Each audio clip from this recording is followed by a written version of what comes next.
Hello, I'm Dr. Chris Harrington, Director of Michigan Virtual Learning Research Institute. Here at the Institute, we've been working with school leaders and national experts on digital learning, discussing the impact extended school closures are having on schools and districts.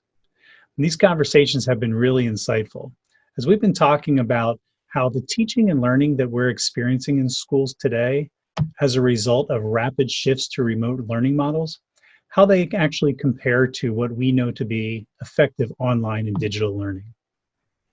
We're also discussing new opportunities on the horizon for schools, since we've learned a few lessons over the past 3 months since schools were closed due to the recent COVID-19 pandemic.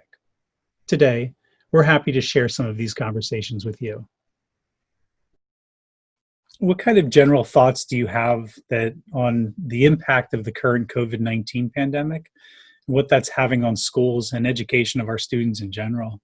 The teachers who understand that the first thing they needed to do was connect with their students have done so much better than ones who were really immediately focused on the academic content. That's something that we hear again and again. I know that some of the folks in the field have really been talking about that.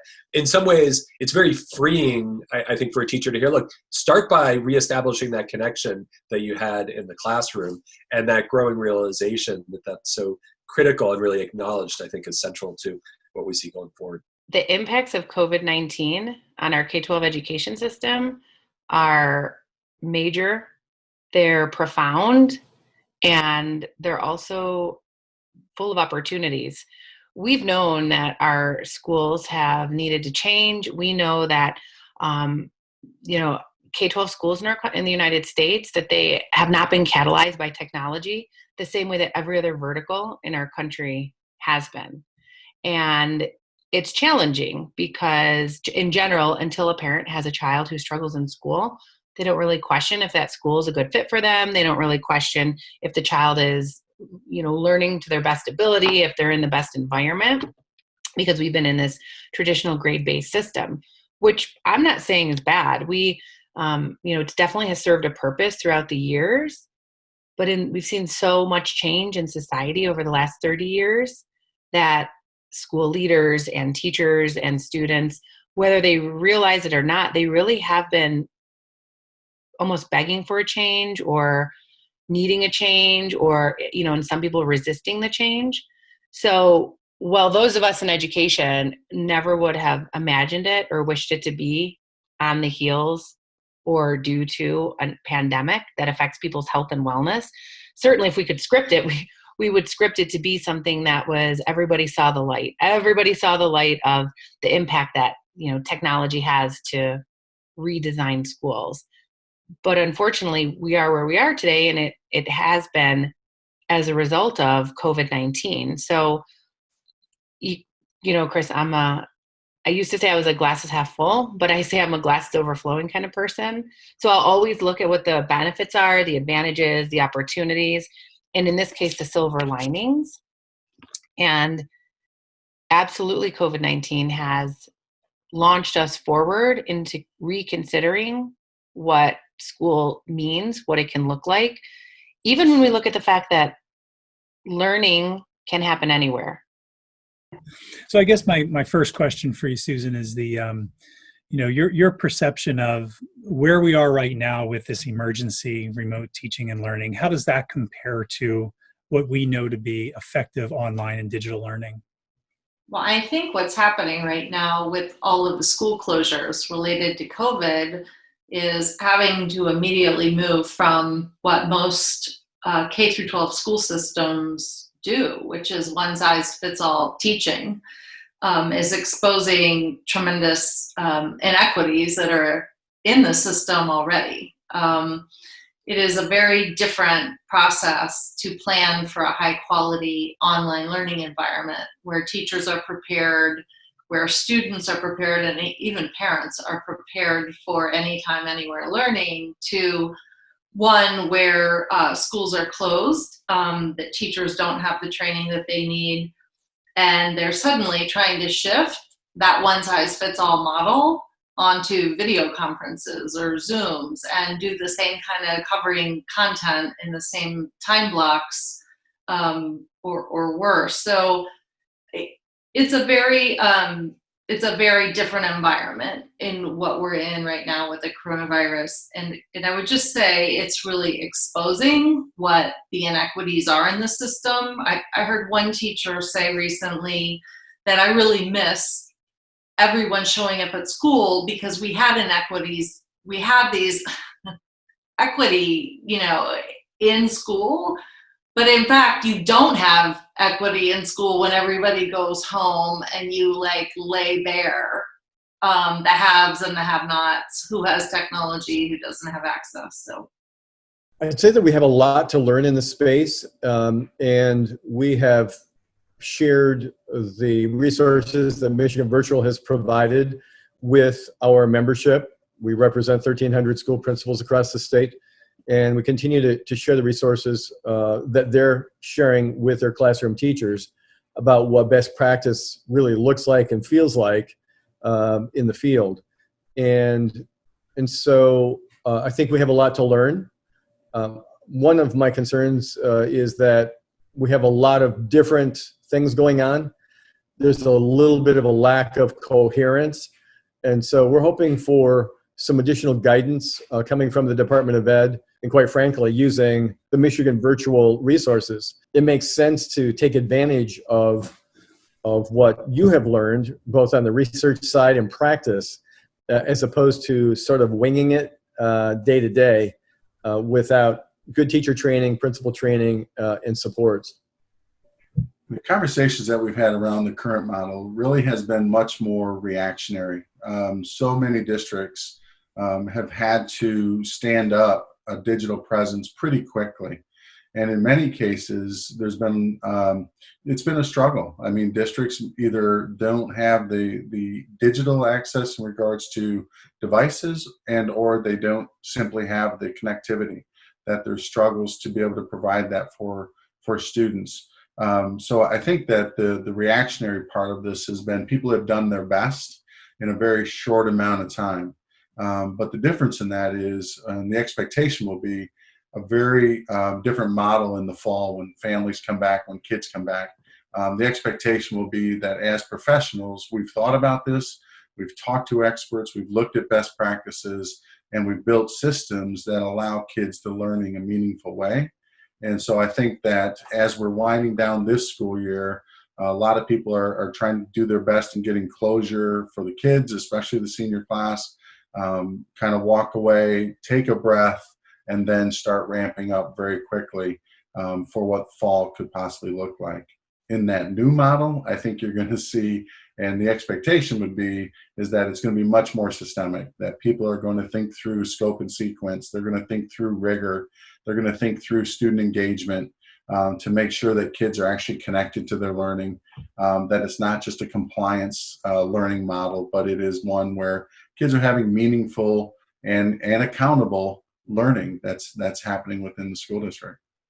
What do we expect to see in the next 6 months as we start to go back to school in whatever way that looks for the fall? But then even moving forward, what could all of this look like? And this might speak to, this snapping back to, our old traditional ways of doing things, but also recognizing the fact that, there may be schools that do go back to school business as usual, but then when they get one confirmed case, now you have a school closure, and that could happen throughout the entire school year, right? So I don't know, what are your thoughts on that? I know you've been talking to a lot of folks, like we said, but what's your take on short term?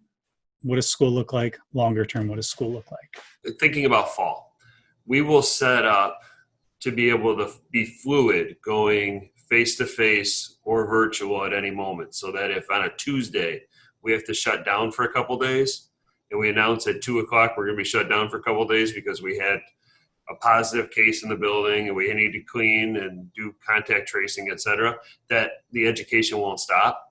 But then what I also see is a new model arising where we can truly do blended and very strong blended learning, where we have kids who schools have some physical resources that you can't create in another way.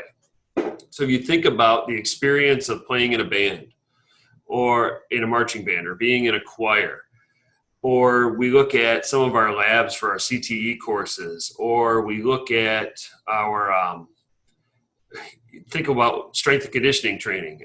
We have these great weight rooms and kids love sports.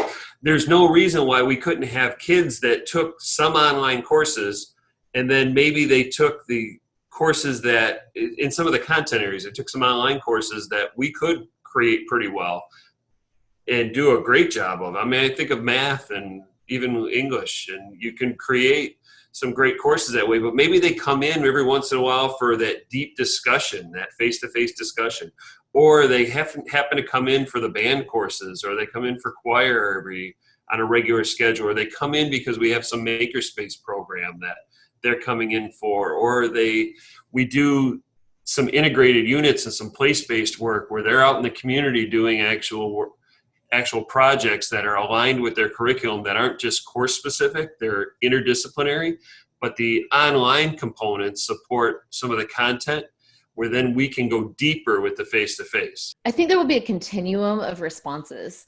So on one end of the continuum, we can expect that some school districts will have a very difficult time adapting to these new realities. There was a report that came out in March by the Center for Reinventing Public Education that identified 82 school districts. They sampled these districts and just surveyed to see what the immediate response was. And they found that 5 of those 82 districts were doing nothing.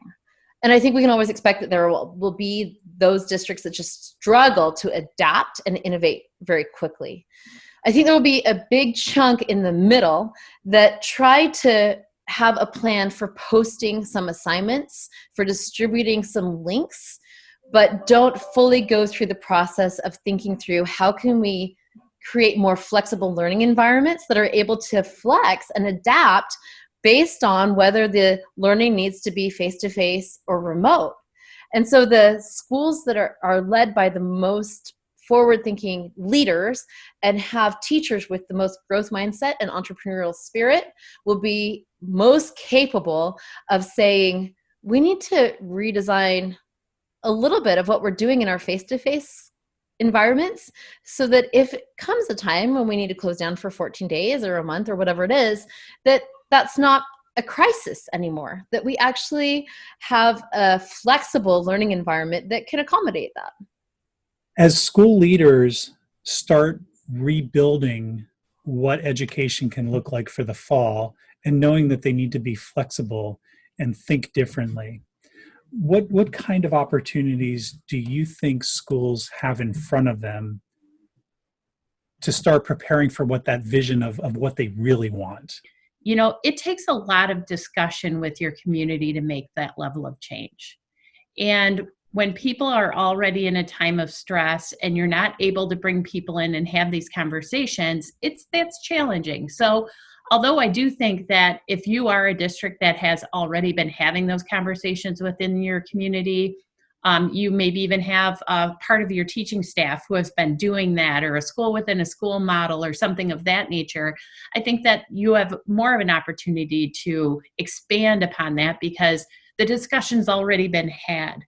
But I also think that you have to be a little bit careful if you're starting an online learning program for the first time.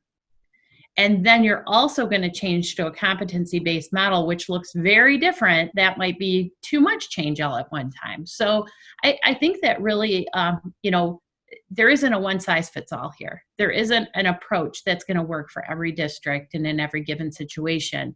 Sometimes I hear people say, well, why can't we, the state just, here's the English 9 class for every student, and have it online. And I think there's many reasons why that concept wouldn't work. So I think that there's a give and take when you talk about introducing and innovating and having all this opportunity, because I also think you have to realize kind of where people are. And if you have a situation where you have 3 families living within a 2-bedroom apartment, and you have 9 school-age children who are sharing 2 devices and trying to do Zoom calls, thinking about innovating and having students learn at their own pace. And I I just think you just have to take into consideration your school community and everything that's going on and be realistic about that. And so I don't want to sound like Debbie Downer and like, you know, that these options aren't a possibility, but I also think we really have to be looking at what people are ready for, what the circumstances are, and what goes on in each individual district. And sometimes within a district, it may look, because I've worked in some large school districts, it may look different from one elementary school to the next in terms of what's going on in that teaching and learning in those particular buildings. In the past, it was just this argument of how can we help expand what teachers are currently able to do. But I think there's a lot of teachers that looked at their jobs and they said, you know what, like what I do works pretty well. It may not be perfect, but it works pretty well. So I'm not thinking about reinventing my instruction. I'm just thinking about give me manageable ways to just enhance or improve on what I'm already doing. But now we're in this situation where you know, teachers can't just rely on what they've used in the past. And so I think it opens up this opportunity to think about how should we do things differently. And I would suggest what folks need to think about is how can you leverage online learning to make the most of what it can do so that then you can use whatever face-to-face time you do get to do the best activities for that format. So whether that's trying to decide what do I do on a Zoom call versus what do I push out through an LMS. I think there's, you know, some thought that should go into like, what is each of those mediums, each of those learning activities best for? For example, you know, if you're just trying to replicate your classroom, all your classroom activities and your lectures and everything on Zoom, students are going to struggle. I mean, if you had a hard time with student engagement before, like it's even worse now. On the flip side, a Zoom call can be a really great, or I should say any video conference could be a really great platform for meaningful, engaging discussions. So what I would challenge folks to think about is there a way to cover a lot of the foundational content and helps to build students' basic understanding of basic facts, basic skills offline in an asynchronous format using online learning resources so that time when you are face-to-face, whether it's over a Zoom call or hopefully in the fall, if schools can open to some degree, having some classroom time together, really focus that face-to-face time on what teachers do best and what matters most for students in terms of deepening learning, engaging students in meaningful activities, connecting socially, and then letting the online do what it does best when it comes to covering content, giving immediate feedback on basic facts and skills, that kind of stuff. To some degree, I think when we return in the fall, there will still be emergency responses in place. We continue to be in an emergency situation. But if school leaders can separate the emergency responses or the emergency measures from the changes that they really want to embed into the school model and last for a long time, I think that will be an important thing to message to stakeholders in the community, parents and students and teachers, and can also help leaders to more strategically plan for what are the seeds that we want to be planting and nurturing that may not be ready to go on day one, but can mature over time.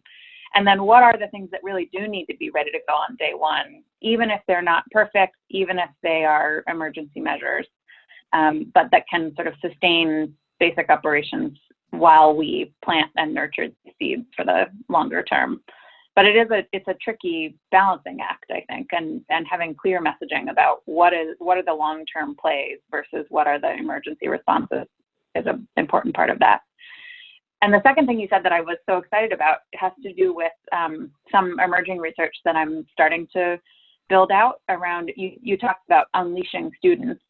And I think one really exciting thing that we're seeing is the way that schools that really had a focus on learner agency have in some ways seemed to have a smoother transition to remote learning.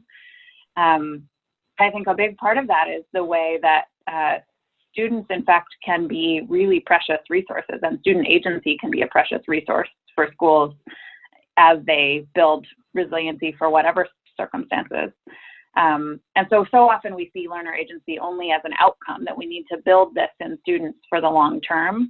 But as you build it, I think it can be built back into the model and really depended on in a way that helps students to continue learning and building their agency, and also helps the school in its own operations. That if you suddenly have students not only in the mode of receiving and being given instruction and resources, but actually then kind of giving back and pitching back in, giving peer feedback, peer tutoring, all these kinds of ways that students can give back and be relied on in the learning community and not just be recipients of learning. One of the things that I think it's important to do is to try and find the silver lining in any crisis. And this has certainly created an opportunity for us. We've been talking about reforming education and changing the way we teach for 15 years that I remember. And with this crisis, I think it has created an opportunity for us to actually have change occur. And that's what I'm excited about is this opportunity to really look at how we deliver instruction to students, but also to look at, this has really brought to light the equity gaps that exist from district to district. While we're worried about what the financial impact and what the learning loss impact will be on students, I think we have to take this opportunity to grow and change how we deliver instruction to students, but also change education in general. Thank you so much for joining us today. If you'd like to continue the conversation, please feel free to reach out to me directly. Again, I'm Dr. Chris Harrington, Director of Michigan Virtual Learning Research Institute.